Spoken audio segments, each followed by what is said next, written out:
Alright, what's going on, all my gamers, all my Genshin gamers? So, I wanted to react to this new video called, Does Genshin Need to Change? I kind of want to see what he says. I have my own opinions on whether Genshin needs to change. If he mentions what I'm going to say, I'll say it there, and if not, then I'll just say it at the end.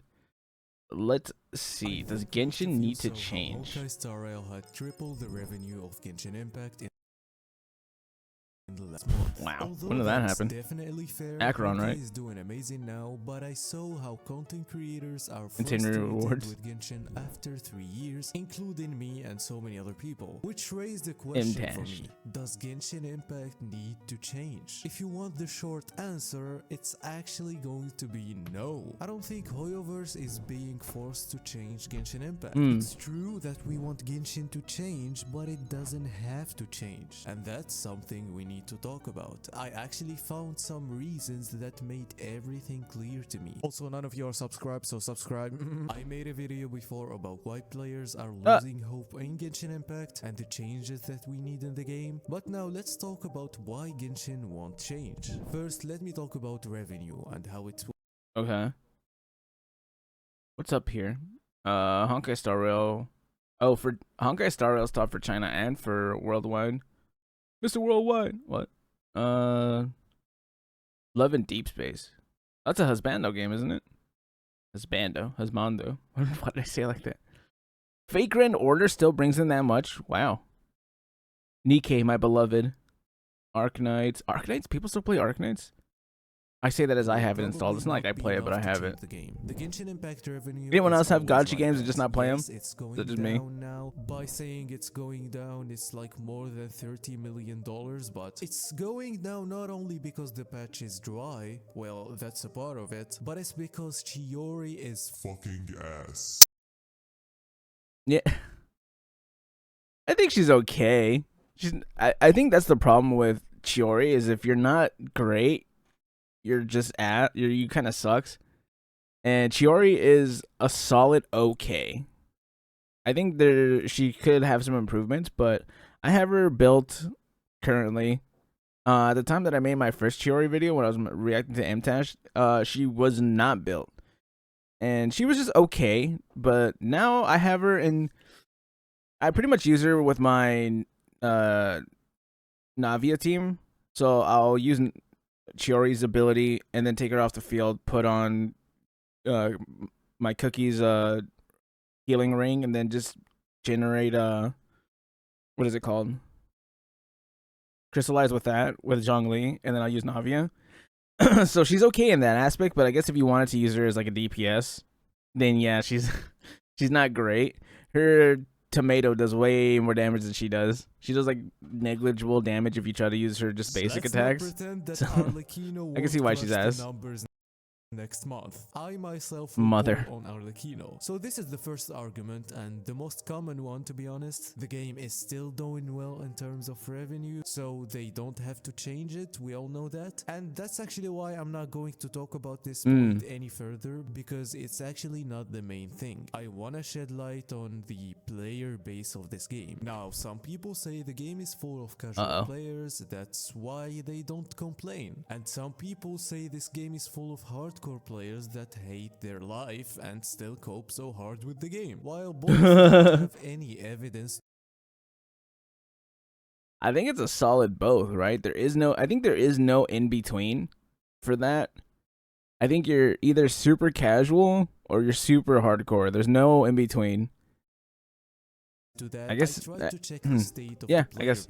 I don't know why that confused me. It was my own opinion and I confused myself. The players, and while most of them are past 50, 40% of them didn't actually reach the end game. But keep in mind, most of my Genshin content at the time was guides, so it makes sense to have new players on my channel. Now, I made another poll yesterday and it was pretty interesting. While only 8 hours passed and 1.3k people voted, it's actually kind of enough to see where we're going. 17% of them are new players, and the rest already reached the fucking crying mode. This is more realistic. Now, this actually still proves to me that this game keeps attracting new players. Now, wait, isn't it the opposite, that it doesn't attract new players? Or am I dumb?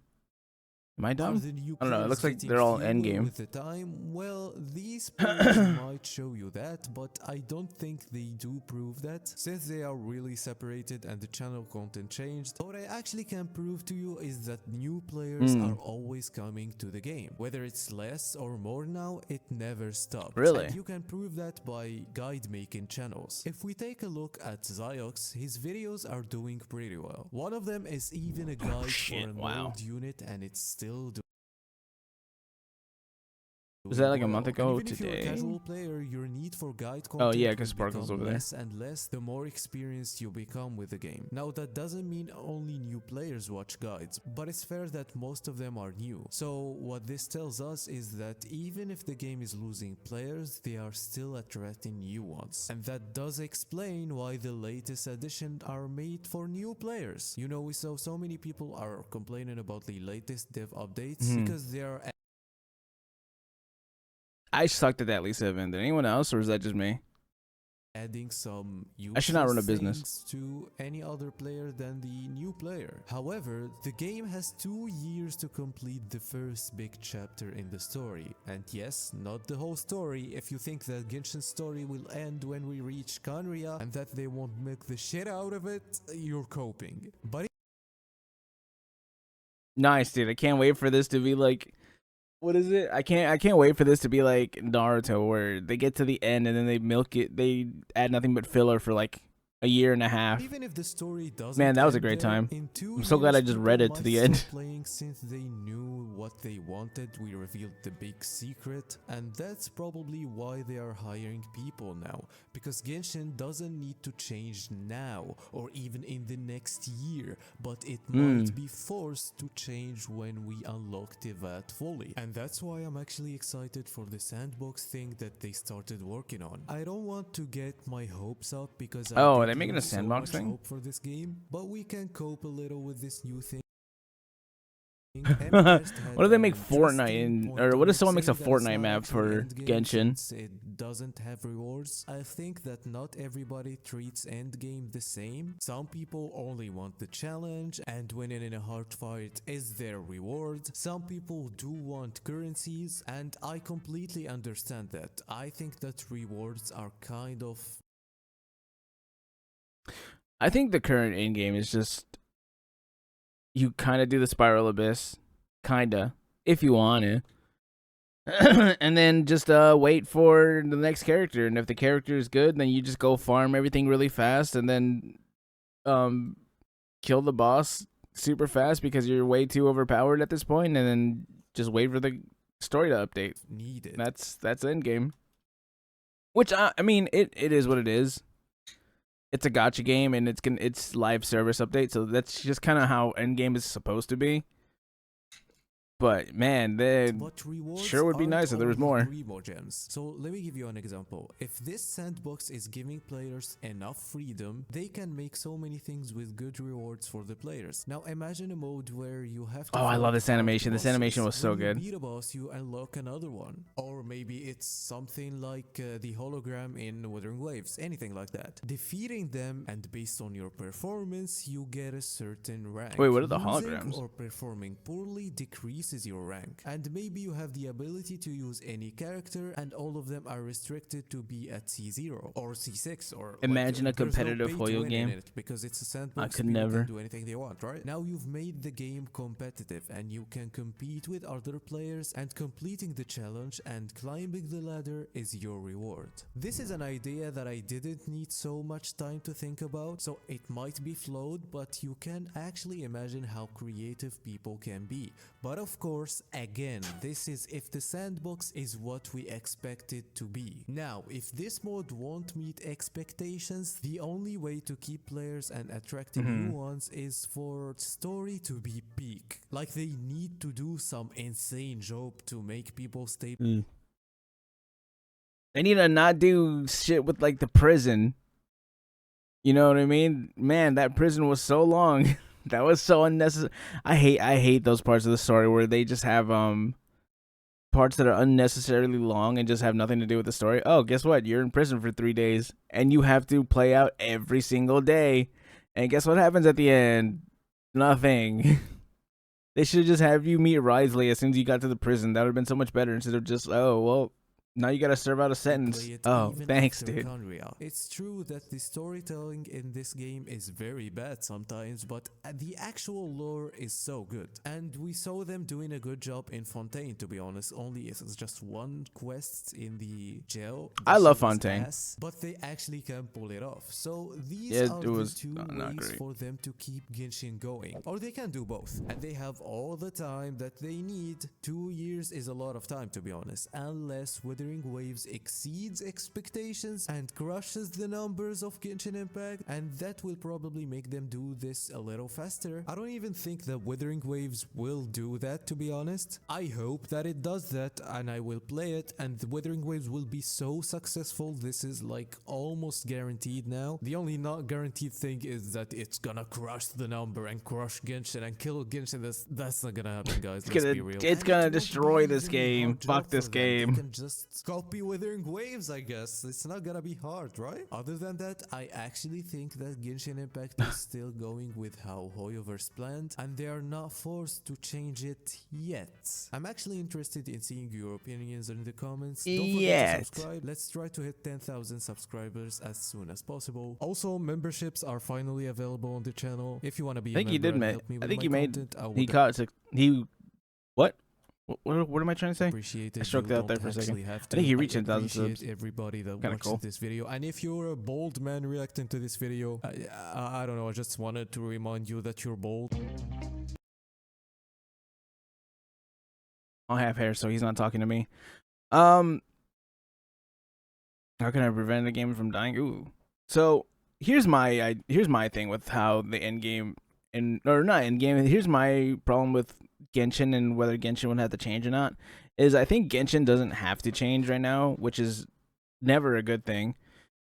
I think Genshin is in the same spot where probably League of Legends and like Overwatch 2 is in, where they don't have any competition. If you want to play a MOBA, where are you gonna go? Dota? Not really. What are you gonna go for Overwatch 2? Paladins? Is that game still up? I don't know if that game's still up. So I think a game not having any healthy competition is always not a good thing, because then they could just stay with what they're doing. And I mean, even if Genshin's competition is Honkai Star Rail, that's probably be better than it just being able to freely do what they want without any what's the word, repercussions, I guess. I don't know. So I definitely think that there needs to be another game. I mean, there won't be another game to the level of Genshin, because Genshin came out during the pandemic, and that's just, they just rolled the dice and got all fucking high rolls, I guess. But I think if another game came out like Wuthering Waves and it just does an insane amount and does really well, then maybe Genshin would have to be forced to do something. But if Genshin isn't forced to do anything, why would they do anything? That's just my idea with it. I mean, sure. I mean, it's a company at the end of the day. It's not like they really care. But, you know, maybe there's people in there that really want to make change and make the game for the and change the game for the better. I don't want to be like, oh, they're all pieces of shit. Which they could be. I don't know. Don't ask me. I don't know nothing about the devs over there. But I think if Genshin does get update, or if Genshin does get pretty good end-game updates, it should stay relevant to older players. Like I don't have to be on there. What the hell? This is so weird because I'm offline right now. That just happened. Anyways, what was I saying? If Genshin doesn't have to, if Genshin adds more late game content, that would be pretty sick. Then it would have people coming, because at this point I'm just doing dailies, looking at Chiori, staring at Eula, having fantasies about the Shogun. That's about it. That's all my end game is, because I'll already have, I do the Spiral Abyss like on cooldown. Oh, there's a cat event. I guess I gotta go do the cat event. Cat event video coming soon. Probably when it's all up. It might be all up tomorrow or Saturday, something like that. Anyways, chat, that'll do it for me. Do you understand? Do you agree with my insane ramblings? Am I wrong? Am I dumb? Do you think I'm pretty? I will catch you gamers in the next one.